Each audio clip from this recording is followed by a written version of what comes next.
Hello mga bulay ni ina niya. Mapunta pala ako guys sa line-in.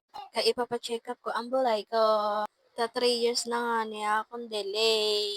Kaya naisipan ko magpunta sa line-in at magpa-check up. Pero joke lang nani. Sinamahan ko lang naman talaga si ate pumunta ng line-in. Kasi balik niya ngayong Friday. Pero share ko lang tong daanan dito sa amin. Nakakahingal, kaya si Buntis ang bagal maglakad. Tas yan, ayan nga, paakyat na naman kami diyan. Pagalon baga. Pero parang ako yung nahihirapan kay ate kasi nga ayan, pataas. Pataas ang daanan.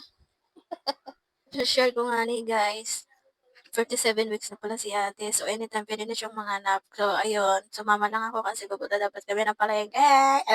Pati ako hinihingal. Mukha lang akong buntis, pero hindi ako buntis. Taba lang ako kasi malusog. Kaya ako tumaba kasi nahihiyang sa mister ko. Sakit ba naman sa ulo? So, ayun nga ni guys, nakikita ko na yung clinic.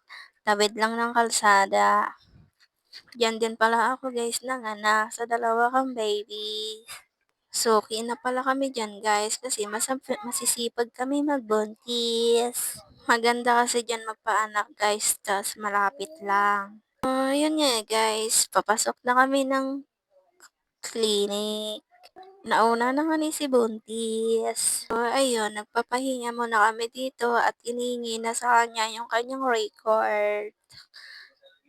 Weekly na ang balik niya dito guys. So, ayun, nandun na siya sa loob. Binipin na din pala dyan si ate.